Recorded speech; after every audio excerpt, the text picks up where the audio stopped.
Hidden quiz මීළඟ අනාවරණය wall කැලේ සමූහ ඝාතනයයි.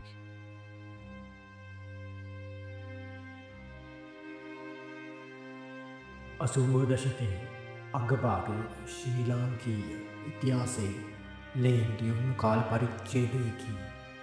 දේශපාලන වර්ගවල හමුවේ දසදහස් ගණන් තරුණ ජීවිත අලුවෙද්දී ඒ භීෂණයේ අඳුරු හෙවණැලි අතර සැඟවී ගිය එක් අතිශය සාහසික මෙන්ම අවිරහ සිදුවීමක් වූයේ වවුල් කැලේ සමූහ ඝාතනයයි. 1990 පෙබරවාරි 27 වෙනිදා රාත්‍රිය අත්තනගල්ලේ තරුණයින් 12 දෙනෙකුට සිය ජීවිතයේ අවසන් රාත්‍රිය විය. ඒ වන විටත් භීෂණය මත පහව යමින් තිබුණද නීතිය අතටගත් ඇතැම් නිලධාරී තම පෞද්ගලික වෛරය පිරිමසා ගැනීමට භීෂණයේ ලේබලය භාවිතා කළහ.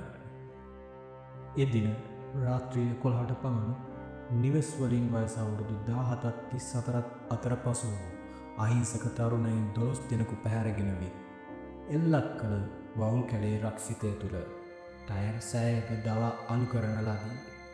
මේ අතර 11 ශ්‍රේණියේ ඉගෙනම ලැබූ තමරා ජයමංගලිකා සිසුවියද ග්‍රාම සේවකවරයෙකු ගාමිණී චන්ද්‍රසේකරද වූහ. ඔවුන් කිසිදු තහනම් දේශපාලනයකට සම්බන්ධ නොවූවන් බවද වාර්තා වේ. ඝාතනයට නියම වී නිවෙස් වලින් පැහැරගෙන ආ 13 දෙනා අතර සිටි 18 හැවිරිදි අනුර කුමාර ජයලත් හෙවත් රතුගාමිණීගේ කතාව සිනමා පටයක් බඳුය. ඇස් සහ දෑත් බැඳ වෑන් රථයක දමාගෙන ආ මේ පිරිස වවුල් කැලේදී එකිනෙකා බස්සවා හිසට වෙඩි තබා මරා දැමුව. ඊළඟ වාරය තමාගේ බව දැනගත් ගාමිණී ජීවිතය වෙනුවෙන් අවසන් සටනක් දීමට තීරණය කළේය. සාහසිකයන් දෙදෙනෙකුට පහර දී එක් අයෙකුගේ බෙල්ල සපාකා වනාන්තරයට පලා ගිය ඔහුට කලව ප්‍රදේශයට වෙඩි වැදුනද ඔහු විශාල ගසකට නැග සැඟවුණේය. එතැන් සිට තමන්ගේම සගයින් ටයර් සෑයක දැවෙන ආකාරය කිසි කර කියාගත නොහැකි වූ ඔහු කඳුළු පිරිදෑසින් බලා සිටියේය.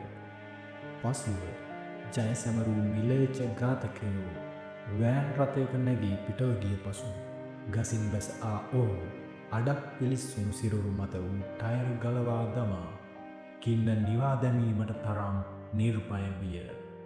නිරුවතින්ම දෑස් බැඳි රෙදි කඩකින් අමුඩයක් ගසාගෙන ගමක් සොයා ගිය රතුගාමිණී නිසා වවුල් කැලේ අභිරහස ලොවට හෙළිවිය. එවකට මන්ත්‍රීවරයෙකු වූ ප්‍රදීප් හපන්ගම මහතාගේ මැදිහත් වීමෙන් මෙම අපරාධය පාර්ලිමේන්තුව දක්වා ගිය අතර රාජ් පොලිස් පරීක්ෂණ මගින් වීරගුල සහ ගණේ මොණ්ඩ පොලිස් නිලධාරීන් කිහිප දෙනෙකුට එරෙහිව නඩු පැවරුණේ. පසුකාලීනව සියලු සැකකරුවෝද නිදහස් වූ බවට වාර්තා වුවත් සොබාදහමේ නීතිය ඔවුන්ට වෙනස්ම තීන්දුවක් ලබා දුන්නේය. මෙම අපරාධයට සම්බන්ධ වූ නිලධාරීන් පසුකාලීනව සියදිවි හානි කර ගැනීම, වෙඩි වැදීම සහ ඊයනතුරු වලින් අකල් මරණවලට ගොදුරු වී මිය යන ලදී. අපේ කාලයේ අසාධාරණයට එරෙහිව සජීවී සාක්ෂිකරුවෙකු වූ කාලයේ වැලිතලාවෙන් වැසී යාමට තිබූ තවත් එක් අතුරුදහන් වීමක් ලොවට නිර්භයව හෙළි කළ රතුගාමිණී වධකාගාරවල විඳි වද වේදනා වලින් බැහැරුණු සිරුරින් යුතුව 2017 වසරේදී මෙලොවින් සමුගත්තේය. වවුල් කැලේ අභිරහස යනු තවමත් ඒ මලවුන්ගේ විලාපය දූංකාරය දෙන යුක්තිය පසිඳලීමේ ඉතිහාසයෙන් නොමැකෙන ලෙයින් ලියවුණු පරිච්ඡේදයකි.